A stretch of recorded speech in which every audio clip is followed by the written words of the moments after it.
मुजरिम चाहे जितना बड़ा भी ताकतवर हो, जज हो, कोई भी हो, उसको कानून के शिकंजे में लाना, उसको सजा देना इस वक्त। अच्छा मैडम, मुझे कहती है आप मेरी टांगों पे भी देखिए, उस पर भी डंडे मारे हुए हैं और दांत उसके टूटे हुए हैं। कहती मेरी दांत टूटे। मैंने कहा कैसे? कहने लगी कि वो उसके ऊपर डंडों से मुझे मारते थे।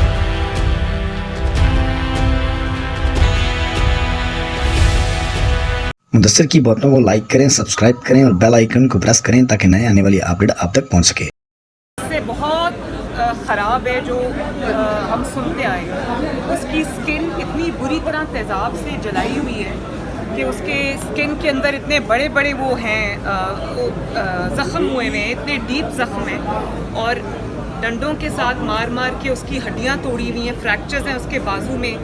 तो उसके टांगें जो थी वो मुझे कहती आप मेरी टांगों पे भी देखिए, उस पर भी डंडे मारे हुए हैं और दांत उसके टूटे हुए हैं। कहती मेरी दांत टूटे। मैंने कहा कैसे? कहने लगी कि वो उसके ऊपर डंडों से मुझे मारते थे, दीवार के साथ सर मारते थे तो वो सर पे चोटें आई हुई हैं, पूरा सर बैंडेज था। और फिर मैंने कहा आपने कभी किसी को बताया नहीं है? आप 6 महीने उनके पास काम करती रही।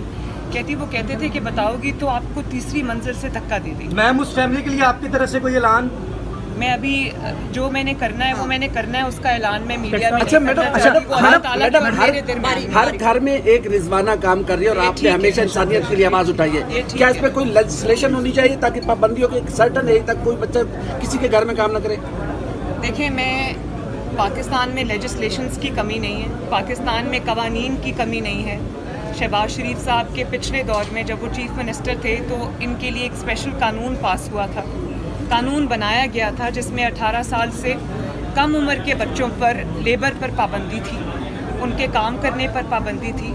लेकिन उस कानून की इम्प्लीमेंटेशन अगर होती तो आज हमें ये केस देखने को ना मिलता। मैडम और मैं कहती हूँ कि पाकिस्तान के अंदर अब FIR भी दर्ज हो गई, उनको बेल भी मिल गई। उनको बेल इसलिए मिली कि वो एक जज साहब की वाइफ थी। जब मुजरिम खुद जो है वो मुनसिफ की कुर्सी पर बैठा होगा और अपना इन्फ्लुएंस इस्तेमाल करेगा, अपनी ताकत इस्तेमाल करेगा, तो मजलूम को इंसाफ कैसे मिलेगा?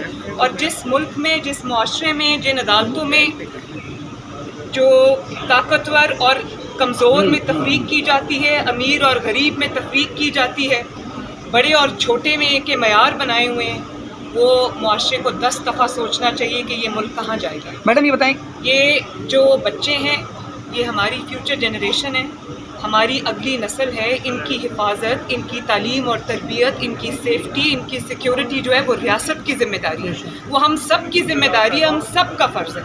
और अगर रिजवाना जैसा, और मुझे ये बात तकलीफ़ दे इसलिए कि रिजवाना का एक केस कौम के सामने आया है, मीडिया के सामने आया है, लाइमलाइट में आया है, पब्लिक आए में आया है। पता नहीं कितने इस तरह के केस जो हैं वो खौफ में, डर में, ताकत के इस्तेमाल से छुपा दिए जाते हैं।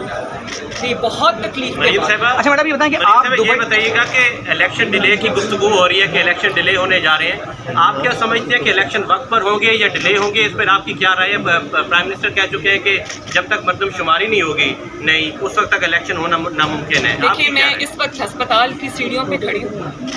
मैं हस्पताल में कोई सियासी बात नहीं करना चाहती। सियासी फोरम्स और बहुत हैं, आएंगे भी, मैं आपसे बात करूँगी भी, हर सवाल का जवाब भी दूँगी इंशाअल्लाह। आज मेरा मकसद इस जुल्म को हाईलाइट करना था और जितने भी अरबाब इख्तियार हैं, चाहे वो फेडरल गवर्नमेंट है, चाहे वो प्रोविंशियल गवर्नमेंट है, चाहे वो आला अदलिया है या वो लोअर कोर्ट्स हैं, सबसे मेरी ये इस्तदा है कि मुजरिम चाहे जितना बड़ा भी ताकतवर हो, जज हो, कोई भी हो, उसको कानून के शिकंजे में लाना, उसको सजा देना इस वक्त। अच्छा मैडम ये दुबई गई थी, मैडम ये बताइए, बड़े बड़े फैसले किए आपने। मैडम